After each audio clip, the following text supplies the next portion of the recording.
Halo Sobat Pedicare, berjumpa lagi bersama saya ya. Kali ini saya akan membahas mengenai luka-luka lagi nih, tapi lukanya berbeda. Jadi saya akan membahas mengenai luka dekubitus. Apa sih luka dekubitus? Nanti teman-teman bisa lihat gambarnya di sini ya.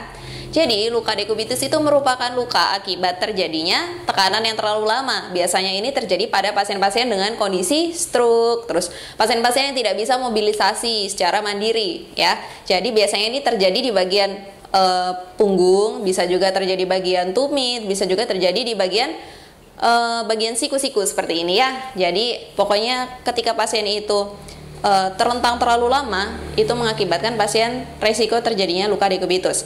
Nah, luka dekubitus kali ini, ini merupakan seorang wanita ya.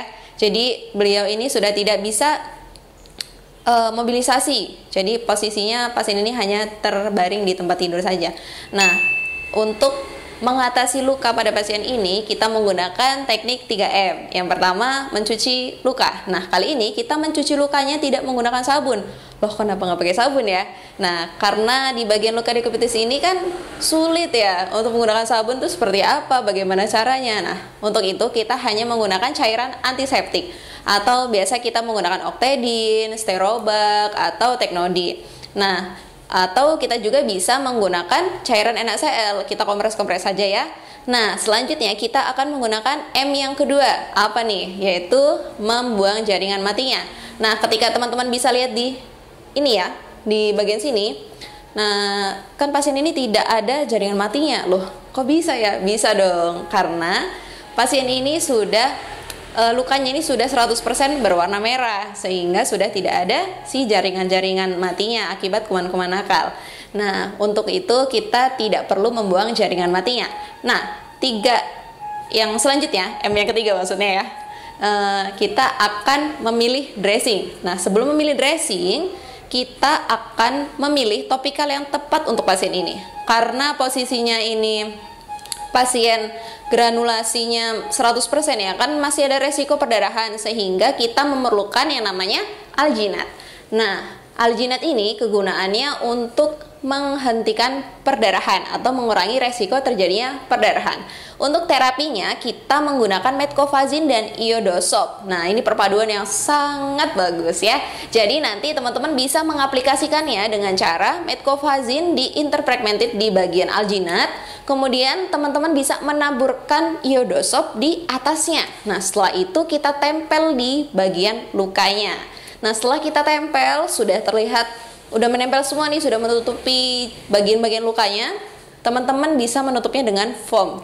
Kenapa pakai foam? Nah, karena foam ini kan lapisannya halus, kemudian lebih empuk dan lebih nyaman apabila diaplikasikan di bagian luka, sehingga teman-teman bisa menggunakan si foam ini. Nah, selanjutnya nanti teman-teman bisa menutupnya dengan menggunakan kasa ya, kasa steril yang biasa kita gunakan itu. Nanti teman-teman tumpuk, terus baru teman-teman tutup di bagian atas foamnya. Gunanya buat apa nih? Kenapa kita harus double-double seperti ini? Nah, ini gunanya untuk supaya mengurangi terjadinya penekanan, karena kan resiko di bagian tonjolan-tonjolan tulang itu sangat besar terjadinya perlukaan, sehingga ya kita perlu antisipasi lah ya. Oke, mungkin teman-teman nantinya bakal paham deh. Nanti kita belajar sama-sama ya. Nah, setelah itu jangan lupa kita fiksasi dengan menggunakan HIPAFIX seperti biasa ya. Nah, kemudian kita harus mengedukasi kepada keluarga pasiennya juga. Jadi nanti kita kasih tahu kalau misalnya, nah kalau kotor bagaimana cara penanganannya. Nanti teman-teman bisa bilang aja ke bagian keluarganya untuk mengganti si kasanya saja. Untuk bagian foamnya nanti menunggu perawatan selanjutnya saja gitu. Nah, apabila nih kok bagian foamnya ini sudah sampai tembus seperti itu, bisa menghubungi teman-teman, atau apabila misalnya keluarga bersedia, bisa keluarganya yang menggantikannya sendiri dengan cara nanti diajarkan untuk mencucinya dengan menggunakan larutan NaCl saja, dikompres-kompres baru ditutup kembali. Nah, mungkin itu saja informasi yang bisa saya sampaikan kali ini di channel YouTube Pedicare Malang. Semoga teman-teman sekalian bisa mempelajarinya dan bisa diskusi nantinya bersama kami ya. Jangan lupa untuk update terus channel YouTube Pediskar Malang. Jangan lupa untuk like, komen, dan subscribe channel YouTube Pediskar Malang untuk update informasi selanjutnya. Terima kasih. Terima kasih sudah menonton channel ini. Kami doakan setelah menonton channel ini, Anda semua akan diberi kesehatan yang lebih baik lagi. Amin ya robbal alamin. Jangan lupa komen, like, and subscribe untuk informasi menarik lainnya. Semangat dan dedikasi kami untuk Anda.